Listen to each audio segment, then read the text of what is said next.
Y ahora sigamos con el espacio que para muchos es el favorito, también me incluye en esto, el análisis de Raúl Sor. Muchas gracias por venir, ¿cómo estás? Bien, bien, bien. Y bueno, muy pendiente de todo el proceso de sucesión del Papa y quién será el nuevo, quién lo va a reemplazar. Porque, bueno, Vaticano es un Estado. Exactamente, y eso queremos conversar contigo porque, claro, el Papa Francisco es un jefe de Estado, una ciudad muy chiquitita, pero también tiene su propio ejército y ha tenido... Una guardia. Una guardia, sí, es verdad, hay que decirlo. Y, una guardia suiza. Suiza, la guardia suiza. Y claro, ha tenido relaciones importantes, diplomáticas, ha tenido un legado político, podríamos decir, en estos 12 años, ¿o no? Bueno, incluso de antes, fíjate, en un momento dado le planteaban a Stalin, Joseph Stalin, el dictador soviético, que el Vaticano se había opuesto a ciertas medidas. Y él dijo, ¿cuántas divisiones tiene el Vaticano? Divisiones de ejército. Claro, como no tiene divisiones de ejército, no tiene ninguna, pero el Vaticano tiene un poder muy significativo, que no es militar, pero tiene un poder ideológico y de lo que denominamos el poder blando, que puede ser determinante. Tan determinante que fue uno de los... la política de Juan Pablo II fue central en la caída de la Unión Soviética porque sacó un ladrillo muy importante del bloque del Este, que era Polonia. Y justamente fue la influencia, la influencia de la Iglesia contribuyó a la caída del régimen en Polonia y eso fue generando una serie de problemas en el conjunto de lo que en aquel entonces se llamaba el campo socialista. De manera que el Vaticano, sin divisiones de ejército, con una guardia, digamos, más bien folclórica, sí, vestida con medievales, ¿no? Y con las alabardas, pero tiene un poder significativo. Y como tú bien señalabas, es un Estado. Ahora, claro, Juan Pablo II se habla mucho de su rol en la Guerra Fría, pero ¿qué podemos decir de Francisco en el contexto actual, que llega como el primer latinoamericano en asumir este pontificado? Justamente por ser latinoamericano no venía tan imbuido de la Guerra Fría y de los conflictos en Europa y por lo tanto se pudo dedicar a mirar con otros ojos situaciones, digamos, en la elección de Juan Pablo II, Estados Unidos intervino de manera muy significativa para cargar la balanza a su favor y lo veían como un peón desde la perspectiva de Estados Unidos para desestabilizar al campo socialista y a la Unión Soviética, cosa que Juan Pablo II contribuyó, no porque Estados Unidos se lo dijera, sino que por su propia convicción. Él era polaco, ya había vivido la ocupación soviética y tenía sus propias razones para oponerse a esa situación. Pero en el caso de un papa latinoamericano, la visión es otra. Francisco intervino en una serie de situaciones en América Latina. Una de ellas muy importante fue facilitar o contribuir a las negociaciones entre Estados Unidos y Cuba. Y él se encontró con Fidel Castro, visitó Cuba y, digamos, allanó un ablandamiento de Estados Unidos y en aquel momento levantar algunas de las sanciones que pesan sobre Cuba, de manera que tuvo un rol allí. A mí me tocó verlo en Colombia durante una visita y me tocó cubrirlo televisivamente. ¿Ya? Y que estuve junto a él y él jugó también un papel importante en las negociaciones entre las FARC, las Fuerzas Armadas Revolucionarias de Colombia, el grupo guerrillero que durante más de medio siglo combatió al gobierno, y el gobierno colombiano. Y participó en una serie de eventos, en el que me tocó estar, plantó un árbol, el árbol de la paz, y allí llegaron una serie de víctimas de esta guerra, víctimas que algunos que habían pisado una mina y habían resultado mutilados para el resto de su vida exguerrilleros, exmilitares que habían participado en algunos abusos. Y bueno, cada uno dio su testimonio frente al Papa, que los escuchó, y bueno, fue un encuentro muy emotivo y que sin duda contribuyó a los acuerdos de paz que se han consolidado.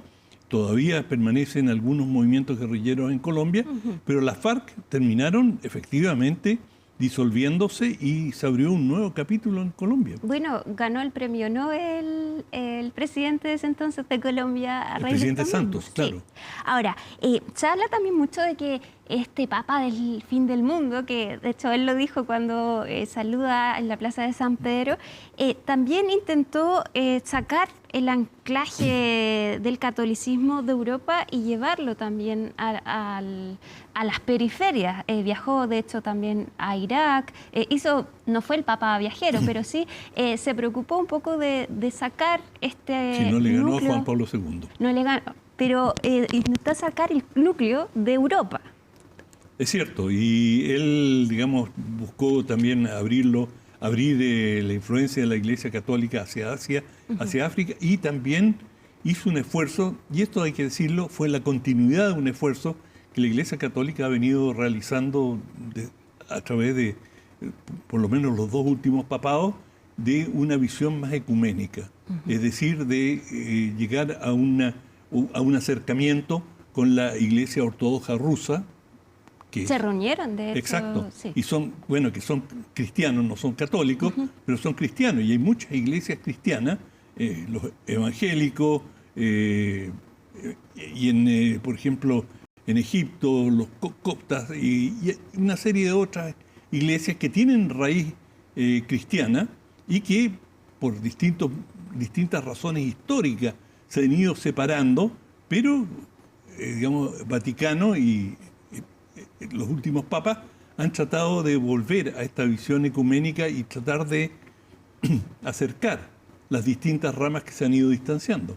Ahora, también él tuvo un rol importante respecto... Bueno, no sé si es importante porque no tuvo muchos frutos, pero, por ejemplo, se reunía todas las noches con los católicos de Gaza, hacía videollamados, también tuvo una relación algo tensa con Israel, ¿o no? Sí, sin duda, y él, bueno, lo señaló en varias oportunidades, su preocupación por lo que ocurría en Gaza, y es una situación muy compleja para Vaticano y para un papa, porque, digamos, hay acusaciones fundadas de que en su momento, durante la Segunda Guerra Mundial, el Vaticano auspició o primero no intervino para, en la medida de sus posibilidades, limitar la masacre de millones de judíos y que después, a través de Vaticano, muchos de los jerarcas nazis lograron huir y obtuvieron pasaportes facilitados por el Vaticano, y sobre esto se ha escrito mucho, hay muchas películas, y por lo tanto la relación entre Israel y Vaticano ha sido una relación difícil.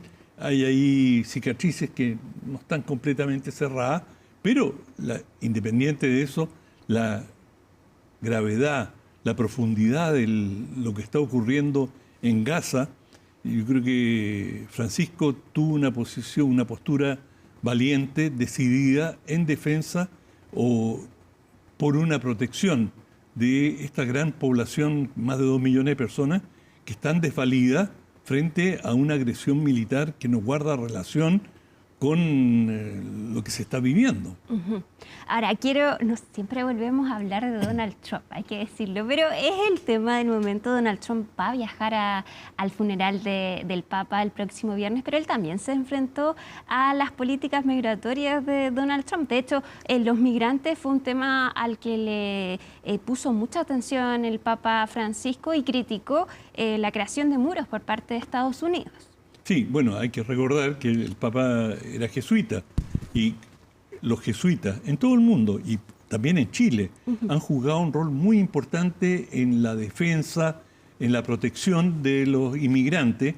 En Chile tienen una unidad dedicada a temas de migración y han asumido un rol protector y de seguir, ver exactamente cómo se pueden mejorar las condiciones y humanizar los procesos migratorios.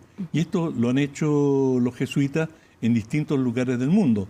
De manera que, dada la crisis brutal que se vive en Europa con la migración, con miles de muertos, permanentemente estamos escuchando de lanchas que se hunden en el Mediterráneo con decenas de aspirantes a llegar a un país nuevo, y lo hemos visto de Francia a Gran Bretaña en el Canal de la Mancha, Sí. en fin, y en distintos puntos con barreras que se han establecido en muchos países europeos, especialmente en Hungría, se han construido muros. Bueno, el Papa estaba contra los muros y lo manifestó muchas veces. Francisco fue un gran defensor de humanizar los procesos de recepción de los inmigrantes, y que todavía, digamos, su muerte no cambia en nada la gravedad y la continuidad del problema, porque es un problema vigente desde África hacia Europa. Ahora ha disminuido un poco, hubo un cambio muy importante, un cambio de gobierno radical en Siria, pero en un momento dado los volúmenes de migración desde Siria fueron realmente extraordinarios, millones de personas, y muchos de ellos todavía están estacionados en campos de refugiados en Turquía. Ahora, Raúl, ¿qué te parece o qué opinas de que el funeral del Papa Francisco, que va a congregar a distintos líderes mundiales, por ejemplo, va a llevar a que estén en un mismo lugar Zelensky y Trump, que no se ven desde este fallido encuentro en la Casa Blanca?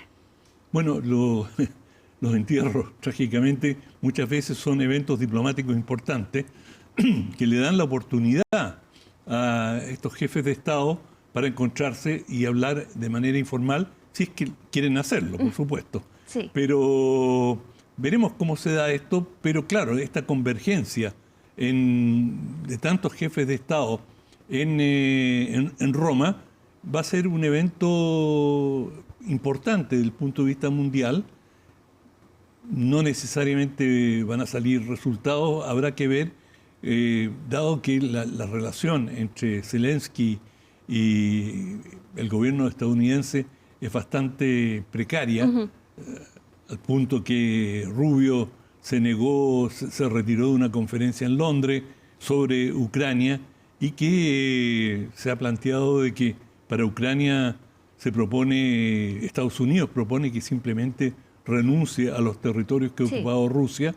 Bueno, por supuesto, ahí hay algo que va mucho más allá del encuentro fortuito que van a tener en Roma. Pero para Zelensky, ciertamente cualquier oportunidad de tener un segundo, un minuto con Trump en el cual pueda expresar sus puntos de vista, si es que se le da la oportunidad, Eso. Claro, puede ser interesante. Ahora, hay mucho que hablar del Papa Francisco y yo estoy aprovechando acá de hablar todos los temas que no pudimos tocar antes. El Papa Francisco también escribió una encíclica sobre el medio ambiente y llamó mucho la atención que fuera un Papa preocupado por la crisis climática y bien crítico respecto de la labor que estaban haciendo los países en torno a la posible solución, o que no estaban haciendo nada por la crisis del clima. Sí, él escribió digamos, bajo su papado se publicó la encíclica, no creo que él tuvo participación directa en ella, Laudato Si. Sí. Y esta encíclica es extraordinaria. Es una encíclica que reconoce, sin lugar a dudas, la naturaleza del cambio climático, el calentamiento global, y marca un giro en 180 grados en la visión histórica de la Iglesia Católica. Es decir, la visión católica, cristiana, es que Dios le dio el mundo a los hombres para que lo ocupara, lo disfrutara y lo exprimiera. Y, digamos, obtuviera de él, del mundo, todo lo que podía obtener.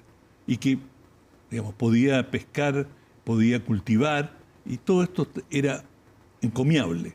Sin embargo, con hemos visto con el cambio climático y con los desastres naturales, esta visión cambió. Y en Laudato Si se plantea un cambio trascendental. La tierra no es para...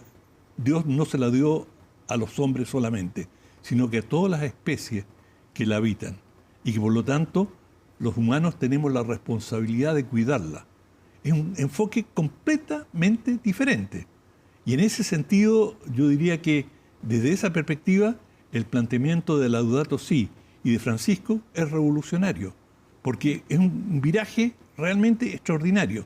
Y esto fue muy apreciado por los ecologistas en todo el mundo, esta encíclica, pero los transgresores del medio ambiente no les vino bien. ¿Y dónde están los principales? ¿Quiénes son los principales transgresores del medio ambiente?